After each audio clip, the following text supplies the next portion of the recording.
the record button and I'll do the whole thing once more. Hi, everyone. Thanks for joining us. My name is Melissa Chavez. I am the Assistant Director for Transfer Services here at UCSB's Office of Admissions. I am joined by some of my amazing colleagues who will introduce themselves shortly. But thanks for joining us for the Transfer Counselor webinar, where we will be discussing admission decisions for transfer students, which will be happening mid to late April. And actually April 21st, we'll go ahead and tell you that now.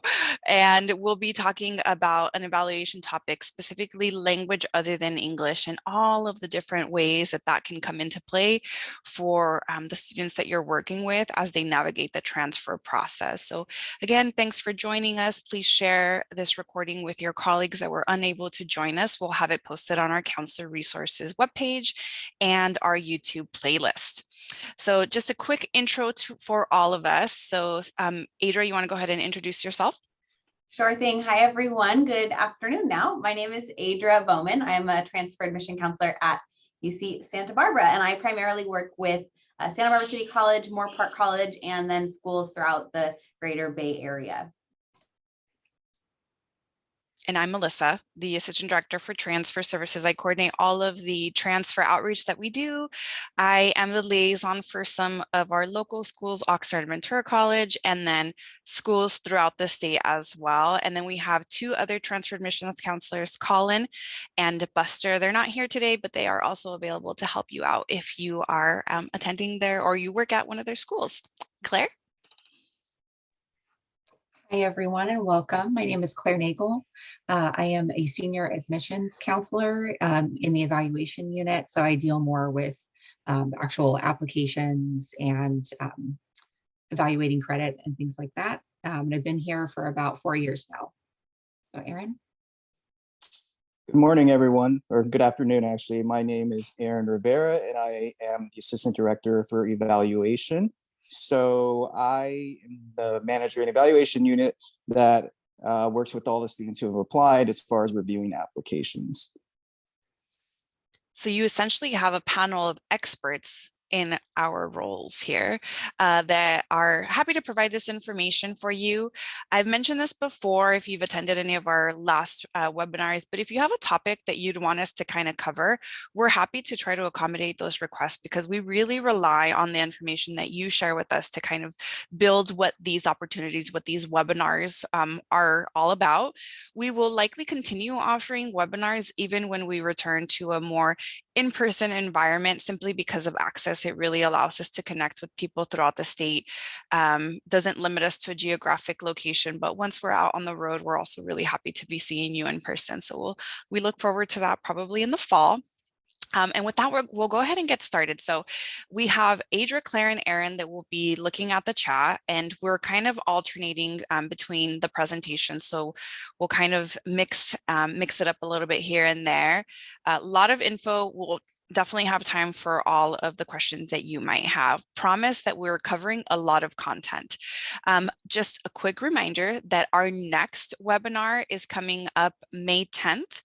Same time frame, 12 to 1:30. Here's where we will announce any tag updates, if any, or we'll go over just our tag criteria, our transfer admission guarantee information, and then we'll just have an open Q&A. And it's going to be an opportunity for counselors to ask, any questions that they might, want to ask us. And then we will see you virtually at the Ensuring Transfer Success Conference happening September 13th. All of the webinar recordings that we host will be posted again on our Counselor Resources page and on our YouTube playlist, so you have access to those. If you're on our counselor mailing list, you probably have access to all this information as well, but you simply go on our website and click quick links, and then you'll see Counselor Resources there available for you.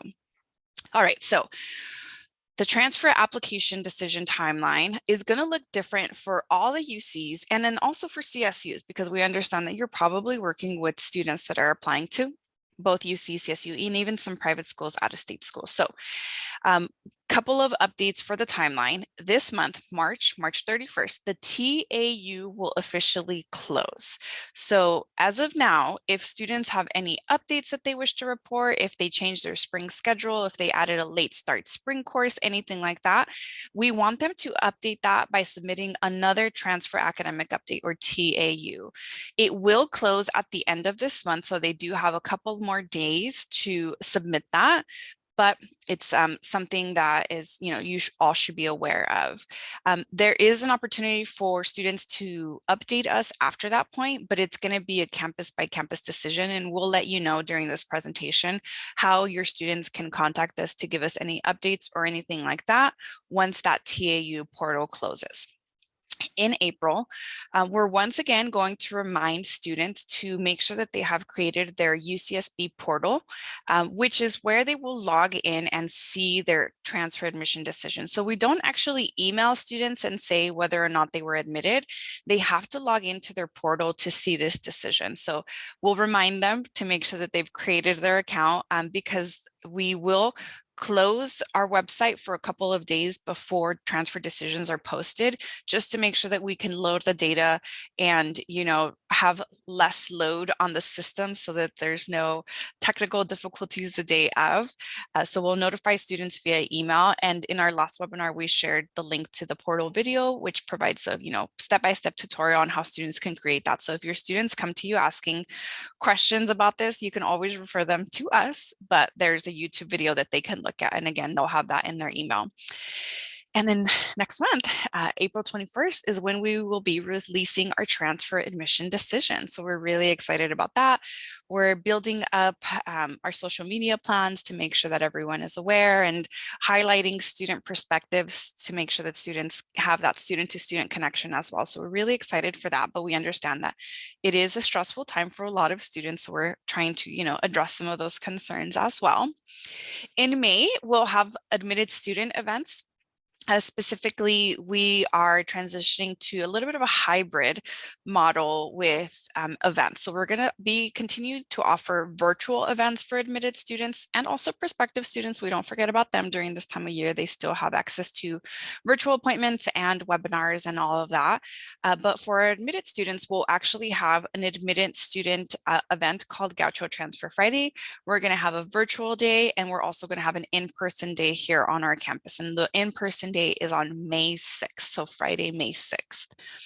And then in June, our first deadline is the June 1st, the SIR deadline, so the statement of intent to register. So this is when students have to decide, or at least will have to decide to UC, whether or not they'll be coming to us. And encourage your students to submit those negative SIRs as well. So if they know they're not going to be coming to Santa Barbara or to any other school, we would appreciate knowing, having them submit a negative SIR, because we also kind of take some of that data to see, where students end up transferring to, and, all that good stuff. And then in June will be June 15th will be our appeal deadline, and we'll talk more in detail about the appeal process in a couple of slides here. And we are aware that students and you all are dealing with multiple timelines, because I understand that CSUs have, a lot of them, maybe all of them, not sure, have a May 1 SIR deadline for transfer students. So it's definitely challenging. But by May 1, all UC transfer applicants should have a decision for all of the UCs that they apply to. So just keep that in mind. It's definitely something to consider, especially as we navigate the new reality in admissions with wait lists and appeals and all that good stuff. So our goal today really is to make sure that you leave today confident with that entire process to help your students. So I promised you that I'd be sharing this information. What can students do in order to update us after that TAU closes after March 31st? So at that point, students have to contact each UC campus individually with updates. Each UC does this differently. Some might do it on their portal. At UC Santa Barbara in particular, we need students to email us at this email address, admissions@sa.ucsb.edu. We have two general admissions email addresses. And this one in particular is the one that students should be using once they're in the applicant pool, especially if they're asking or if they're telling us about academic updates once that TAU closes. So at UCSB, please have your students email us admissions@sa.ucsb.edu. This is where they can report anything that's changed on their academic schedule, their record, if they had an academic renewal that was finally, completed, all of that.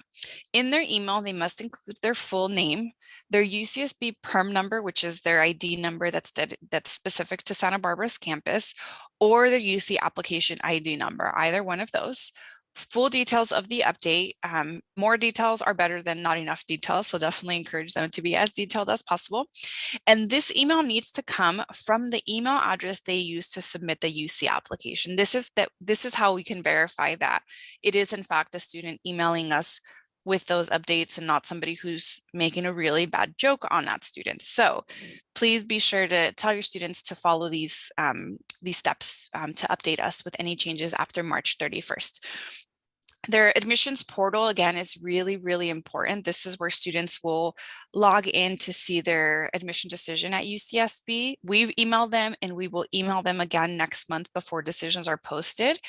And again, you can watch this portal tutorial on our YouTube page. And that link is kind of funny, but we'll have maybe Adria, if you can drop it in the chat for you all. And for our recording, it's on the screen and we'll probably add it to the description of this recording. Okay, so decision release. April 21st is our transfer admission decision release date. Some of you that maybe have been around for a few years might remember the time where we used to have rolling decisions and all that good stuff.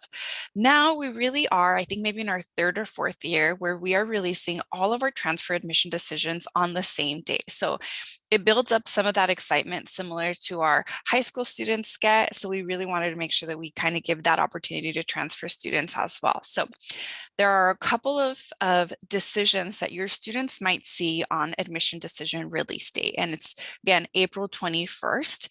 And first is admitted. So students might see that they've been admitted, which is yay, congrats, hooray, we're excited for them.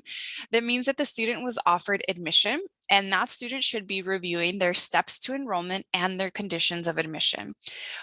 Once the student has been admitted, whether they were a tag student that applied for the transfer admission guarantee or they were a non-tag student, once they're admitted, they are held to their conditions of admission. So sometimes we'll have students that will say, well, I submitted a tag and I had all these requirements.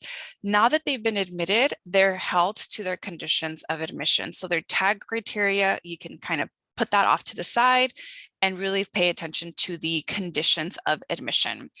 Their steps to enrollment is available in many ways. We'll have a slide that kind of covers that a little bit more in detail, but it's something that they have access to right on their portal, on a web page, and also as a video. We are big fans of making sure we provide this information in a variety of ways for students to make sure that they have what they need.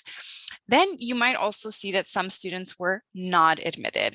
And this is just one of the most difficult realities of this type of work, is that we really are not able to accommodate the amazing, highly qualified students that are applying to us simply because of space limitations. So I'm not sure what our numbers are going to look like, but we do know that there will be students that won't be admitted to our campus. So this is the group of students that you might be communicating with the most, right? Because they're trying to think of what their next steps are. Do they have an option to appeal? Should they consider their other options? All of that. So we really hope that this information will help you try to, advise those students individually based off of their needs and what they want out of their transfer experience.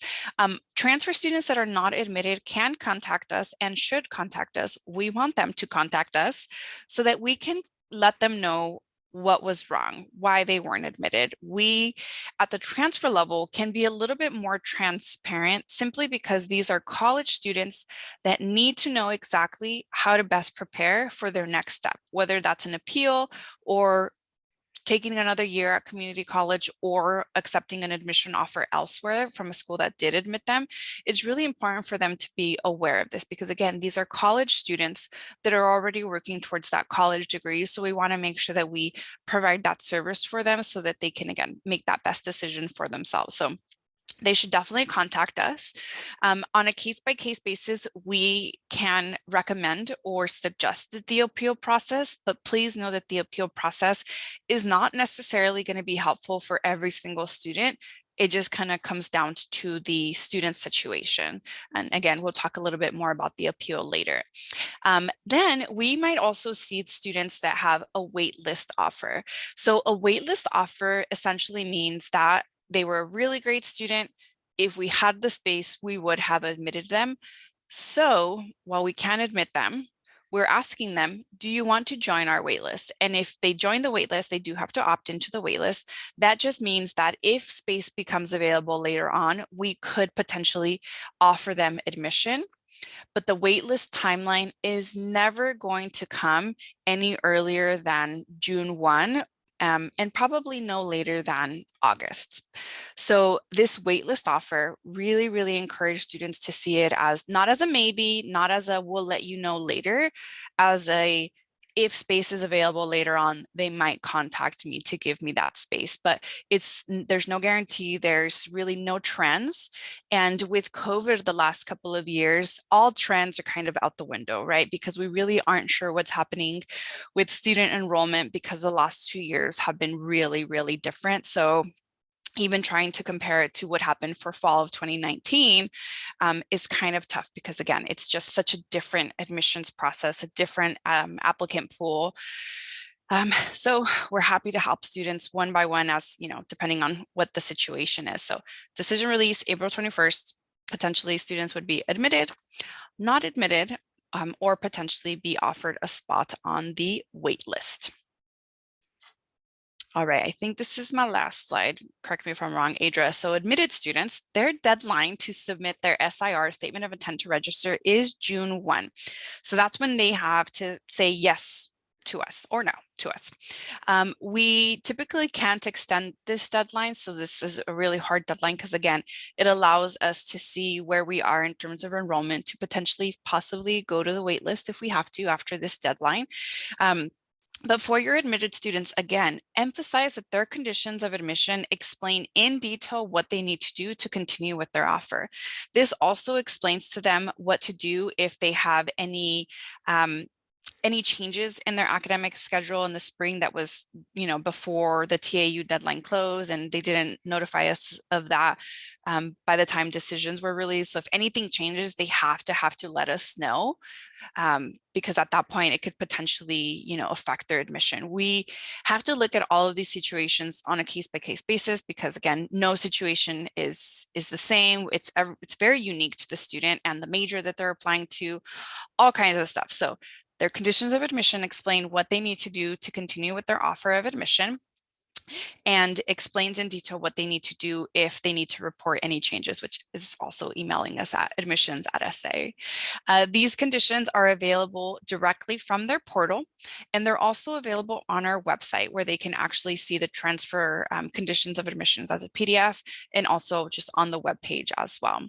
They should also be paying attention to their steps to enrollment, which is a detailed kind of like a to-do list based on where that student is in their enrollment status or their SIR status. It's also a PDF and a video, and Adra in a couple of slides will go into a little bit more detail about steps to enrollment. Again, academic updates should be sent to admissions@sa.ucsb.edu. Full name, perm number, UC application ID number, full details. More details are better than less details. Oh, this is my last slide, just kidding. Majors with pre-major status. So some of you might be aware that UCSB is one of the campuses that has a lot of majors where students are initially admitted to a pre-major, such as pre-political science, pre-psychological and brain sciences. This applies to both tag and non-tag students because the departments at UCSB have set very specific requirements that students have to complete in order to be granted full major status. And that's usually a UC GPA, UCSB GPA, and completion of certain courses in the major or pre-major or preparation for the major to move on to their full major standing. So a lot of our students won't have a UC GPA by the time that they enroll at UCSB, which is why they have to enter as pre-major students, take courses usually in the fall, sometimes as early as the summer, in order to try to get out of the pre-major and into the full major. So they can't declare it until all pre-major requirements are complete with that established UC GPA. And each department has specific guidelines that explain what this looks like. So an example could be a student that has all of the pre-major courses done by the time they transfer, whether it was a requirement for admission or a recommendation for admission. Some students might have all of their pre-major courses completed, but they don't have a UC GPA established. So at that point, that student would work with the department to, the department would say, you need to take this class and get this grade or attain this GPA in order to be granted full major status. More often than not, we'll find that students in a pre-major are still having to complete courses and meet that GPA. So they'll have to prioritize that once they're here at UCSB so they can be admitted into the full major. So again, our office doesn't support students in this capacity because this is all academic advising with each of the departments, but we think it's important for you to be aware of what it means with when your students are admitted to a pre-major. All of our assist articulations, if it's a pre-major, has a pre-major paragraph that explains this in a little bit more detail. So again, it's just basically saying that students have to have that established UC GPA and particular courses completed. It's very much a department requirement, and each department that has a pre-major uses it a little bit differently, but good for you to be aware of all of that. All righty, so I'm going to hand it off to Adra. Thank you. So I'm going to be talking about major changes for admitted students. And the first thing I'd like to mention is that major changes are never guaranteed. I think this is the most important message that we try to put out to students, and hope you will support us in that as well. It is not necessarily impossible to change your major for a student after transfer, but it is never guaranteed. So admitted students can review the webpage of major change requests to see basic information about how to go about requesting a change of major and if there are any majors that are not available to switch into. And that link is available in their portal. So you can see highlighted on the slide in red, if a student clicks on that in their portal, which they can only view if they are admitted, they'll be able to read more about major changes. So this especially comes up when students may be admitted to an alternate major, which typically happens if they apply to a highly selective program at UCSB, such as the College of Engineering or physics or math or something else that has additional major preparation requirements. If we can't accommodate a student in that their first choice major, we may admit them to their alternate major. And then of course, the student's first question is, how can I request to change back into my first choice major? That is a scenario that typically, if a student was not admitted to their first choice major, it's for a specific reason. For example, they may not have met one of the major preparation requirements. So in most cases, it's not going to be possible for a student to switch back into that selective major. If, however, a student was admitted and they just decide they've changed their mind, they're interested in a different major that is not selective, then they can request to change their major. And oftentimes those major change requests are approved. But again, it's not guaranteed. If a student wants to switch into a selective program, which I mentioned are the ones that have a required major preparation for admission, if they did not initially apply to one of those selective majors, but they would like to switch into a selective major, it depends entirely on whether they've completed the major preparation requirements, and sometimes depends on the department. So there are different things to consider in terms of timeline and what majors a student can potentially request to switch into. But the important information is that it is never guaranteed. There are certain selective majors that are typically not available to switch into, and that there's further information in the portal for students who are interested in a change of major.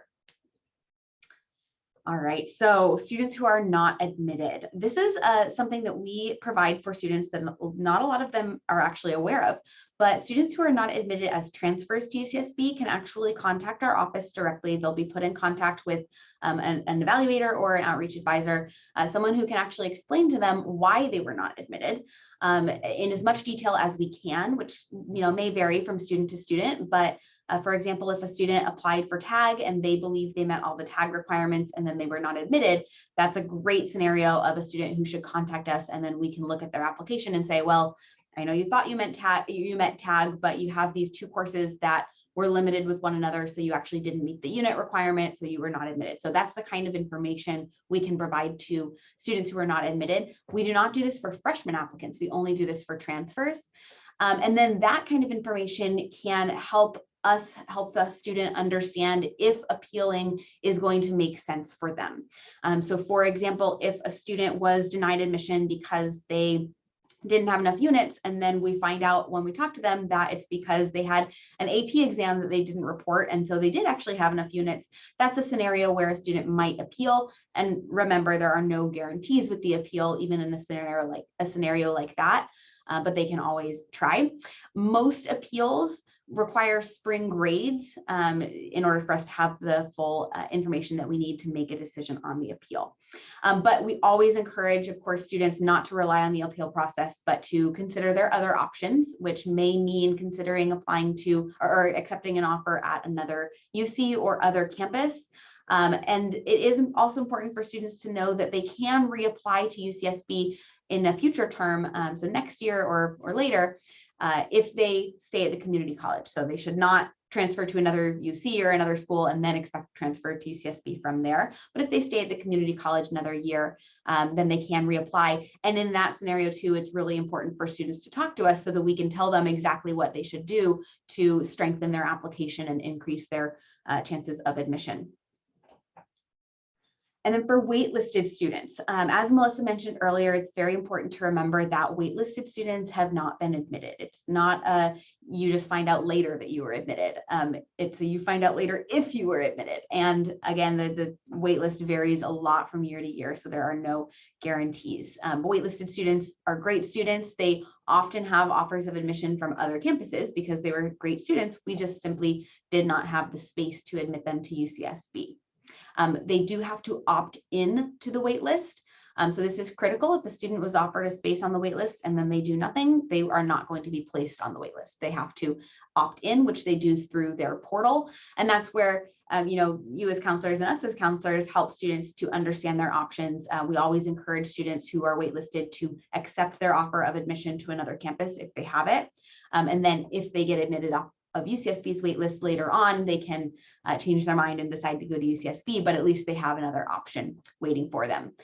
So as Melissa mentioned earlier, the timeline is typically in the summertime, so between June and August for waitlisted decisions. And a little bit more information as promised regarding the steps to enrollment. So these are visible in the applicant portal, and then they're also emailed to students directly, but it is a detailed to-do list, and it's actually chronological in order of when things are due and what steps students should be taking to accept their offer and officially enroll at UCSB.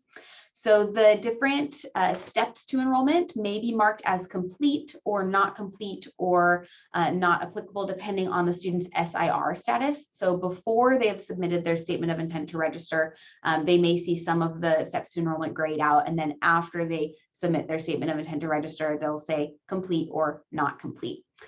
Students must establish their UCSB net ID and email address. Those are some of the first steps to enrollment that they'll do, and then that will kind of trigger the rest of them. So you can see from the screenshots the different steps to enrollment based on the timeline of whether a student has submitted their SIR or after they've submitted their SIR and decided to attend UCSB.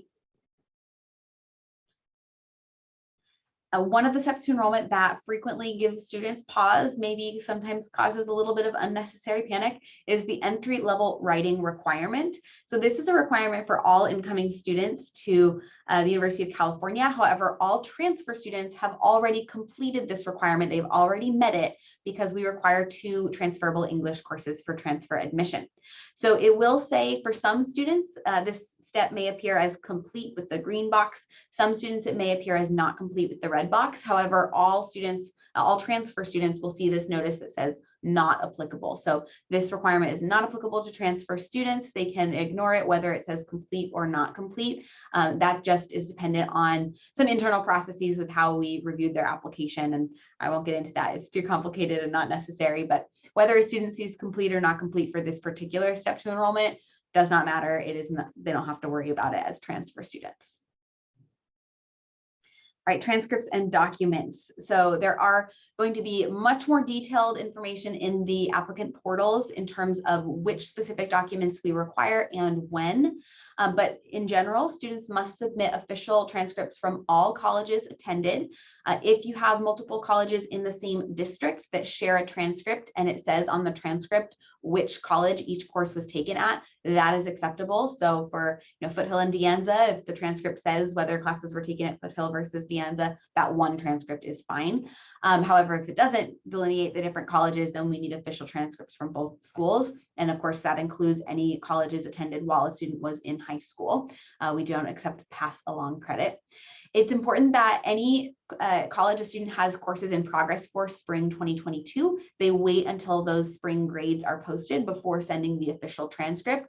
If they send the transcript before spring grades are finalized, what that does is it creates more work for us because we still process that transcript and document, but we still require their official transcript again once the spring grades are posted. So it is best if students just wait until the spring grades are posted and send their transcript one time. And that is the same for schools on the quarter system. We understand that it may be difficult to get those in by July 1st. That is okay. Students should just send those as soon as they're available. But for students on the semester system, for schools on the semester system, July 1st is the deadline for that. And that is a postmark deadline, so they need to be sent by then. And then the high school transcript is also required, the official high school transcript, unless students have full UC IGETS certification by the end of spring. So at UCSB, we will accept either the full high school transcript official or full UC IGETS to waive the high school transcript. If a student has partial IGETS, they still need to send their high school transcript. And then speaking of IGETS, again, UC IGETS is not required. So if a student does not have IGETS or partial IGETS, that is okay. But if they do have partial or full UC IGETS certification, they should send those by July 15th, if at all possible. And exam scores, so AP exams, IB exams, those can also be sent by July 15th. There are no exams that are required, so students do not need to send SAT or ACT scores, but if they have any passing AP or IB exam scores, they should send those. Now, all of these documents will be listed in a student's portal with exactly the date that they're required by, and then we will update those once we've received the official document. So a student should know what the status of their official documents is after admission decisions come out. And then in terms of credit awarded for transfer courses and exams, this is a separate process from the application evaluation. Once we have received all of a student's official documents on their portal, so transcripts, test scores, if applicable, IGETS, once we've received all of those, then we can complete the verification process of awarding official credit. So students will be able to access that information online via UCSB's registration portal called GOLD, Gaucho Online Data. However, because we have so many incoming students and a lot of documents and it's very time consuming, this typically does not get done until later in the summer, sometimes even during the fall quarter. We do prioritize transfer students in this process over freshmen. So the earlier students get all their documents in, the earlier they're likely to have that information available to them. And then that process is going to show all of their transfer courses, their exact unit totals, general education requirements students may still need to complete. And then we also give priority to students attending an orientation session. So please encourage your students to attend orientation, although it's not required, it is strongly recommended. And then our transfer students, they're wonderful. They come into community college, they meet with you, they make a plan to transfer. So once they're admitted to UCSB, they frequently want to meet with us and make a plan to graduate, which is completely understandable. Unfortunately, that is not what we are trained to do as admissions staff. We can help students get admitted, and then it is up to the academic advisors at UCSB to help put them on a plan to graduate in a timely manner. So students at UCSB have two different types of advisors they can meet with. There are advisors in their college, so the College of Engineering, the College of Letters and Science, or the College of Creative Studies. And then there are also major advisors in each academic department. So those two advisors will help students understand their graduation requirements and what they should be enrolling in their first quarter at UCSB. Most admitted students will transfer with at least 90 quarter units. So that is something that students are often concerned about, is their progress towards graduation. And so until they get their official credit and verification awarded, then you can just tell them you're going to have at least 90 quarter units, possibly more, depending on the student's academic history. If they transferred from a California community college, of course, they can use assist.org. A lot of students don't realize that Assist does much more than just telling you the major preparation requirements. You can actually look up general education requirements for any UC campus. So you can go on Assist, and instead of searching for articulations by major, you can sort by department or by GE requirement. So students can actually see, if this is only if they don't complete UGETS, which courses from the community college satisfy UCSB general education requirements. So they don't need to do this, but they can if they're anxious about it. But again, we need all of their official documents before we can formally award credit. So we are not able to tell students exactly how many units they have or their progress towards general education or graduation until we get all those documents. And then there is an orientation module. So UCSB's transfer orientation program is partially online, partially in person. The online portion is an online module that often has major specific information. A lot of UCSB academic departments also have information on their websites for incoming transfer students, especially some of our larger departments such as economics, biology, psychological and brain sciences, communication. Students can go onto those websites and see, a lot of information, and usually answers to their questions before even getting to UCSB in the summer for orientation. But speaking of orientation, at the in-person component of orientation, which happens in August, students will actually get to meet with their major advisor, and they don't sign up for classes in the fall until after that orientation session. So there is no rush on them making a 2-year graduation plan as soon as they've been admitted. They typically need to wait until orientation to get a lot of those questions answered. And as I mentioned, students can review department websites if they want to see that information in advance. And I think with that, I'm going to pass it on over to my friend Claire. Okay, thank you, Adra. Okay, so UC does not have a LOTE requirement for admission for transfer students. However, LOTE can be a college graduation requirement that can be met prior to transfer. So at UCSB, only the College of Letters and Science requires LOTE to meet general education requirements. So College of Creative Studies and College of Engineering do not require any foreign language for graduation. LOTE can be satisfied by a full UC UGETS or in a number of ways specific to each campus. So today we're going to be going over the ways students can meet this requirement at UCSB. As I said earlier, UCSB, the foreign language proficiency requirement only applies to the College of Letters and Science. This requirement can be met in one of 4 ways.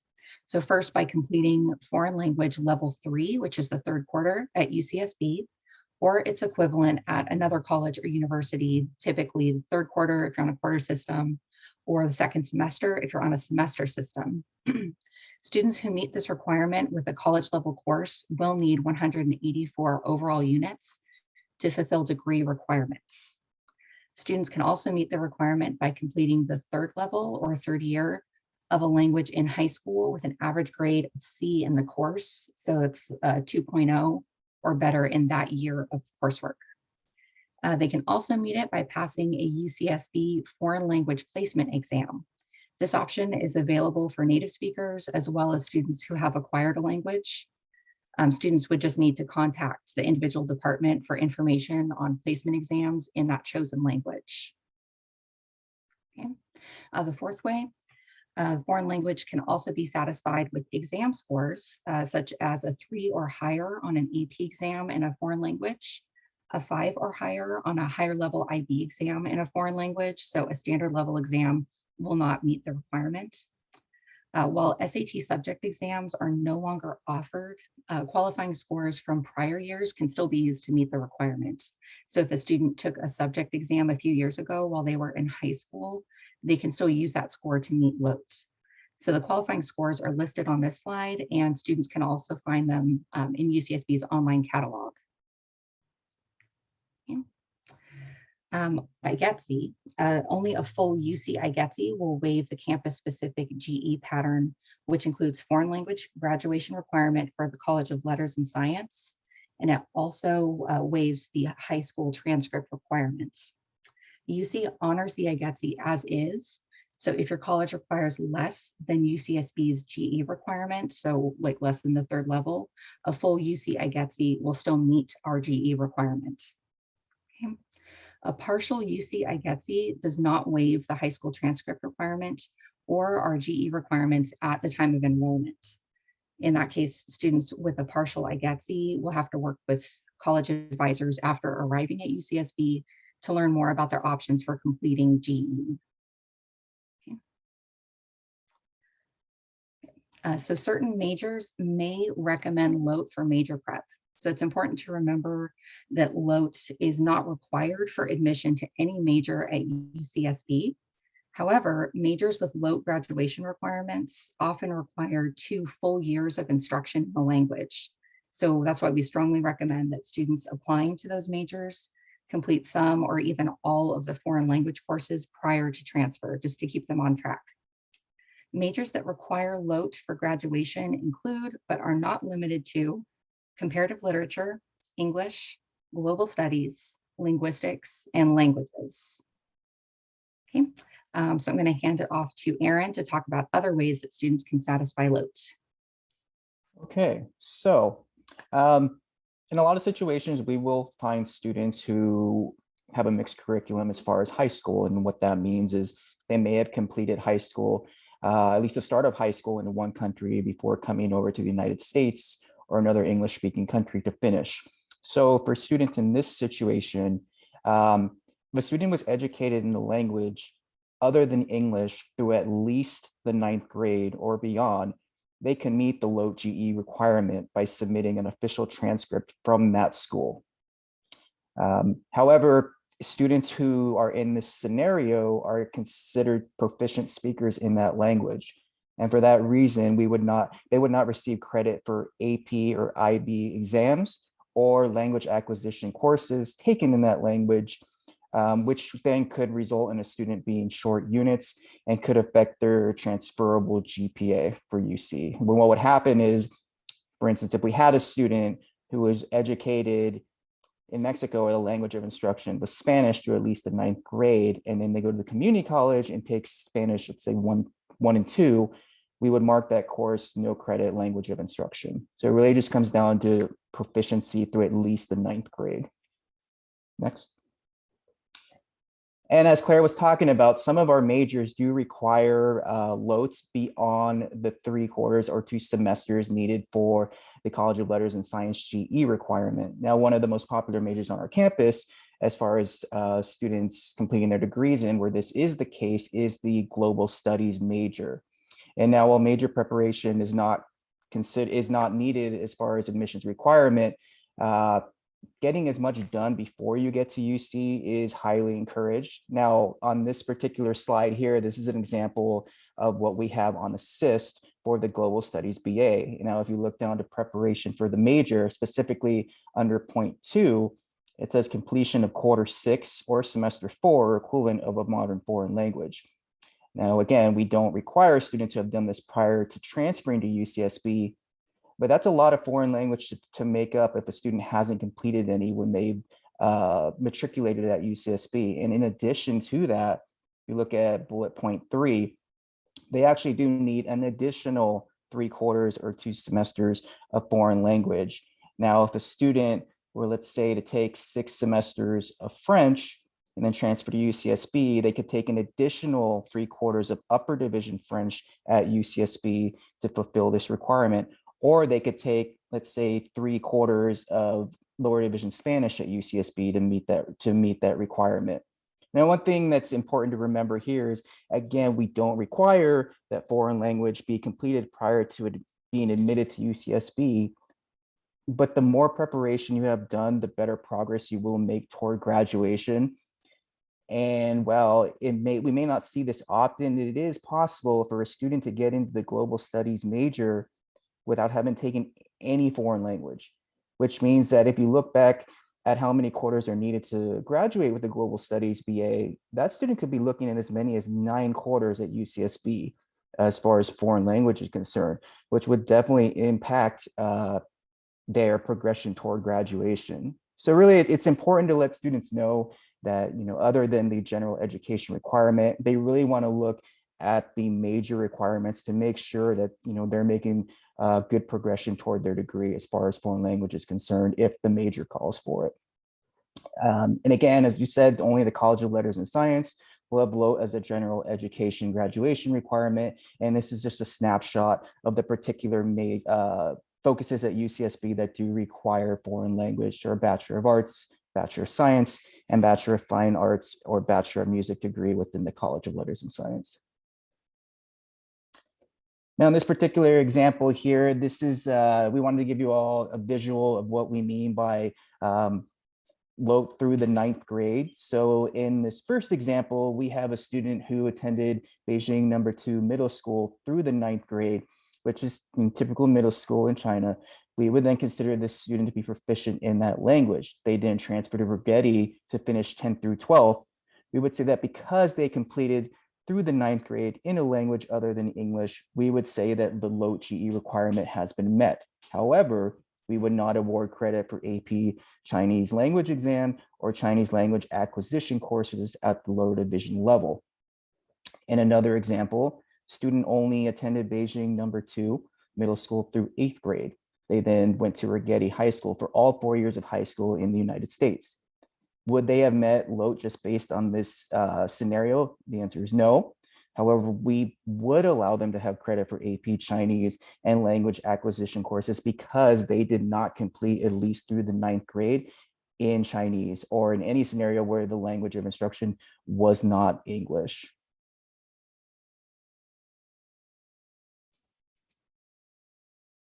All righty, so thanks to everyone for all of that really important information. We often find that the language other than English is one of the most confusing things because of the many different layers that could exist, as you saw by all of those slides and all of the different examples that we have. So we wanted to present this information for you all. We are now going to open it up for any questions. I know there have been a few in the chat, and anyone who wants to go ahead and ask them, they can ask them in the chat. I did want to just mention that again, we have 2 email accounts in our office. UCSB for me at sa.ucsb.edu is generally our prospective email account. So if you have students that are getting ready to apply, interested in UC Santa Barbara, your own children, if they're interested and they want to get that initial advising from us, that's where they should contact us to make that connection. Once students, again, are in the applicant pool, they'll be using the admissions at SA specifically for academic questions, and the UCSB for me, we can still help with all of the non-academic things like housing questions and directing them to how to, set up their net ID and all that good stuff that we talked about through the steps to enrollment. Any system-wide questions, always refer to askuc@ucop.edu. We're happy to help as much as possible, but we always like to highlight that this is a resource that's available from UC Office of the President. 2 events that we wanted to highlight are open house, which is happening next Saturday. Can't believe it's so soon.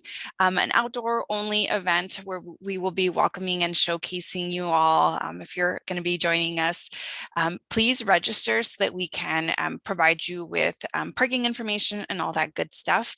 But we're really excited to have open house after 2 years of not being able to have an in-person event.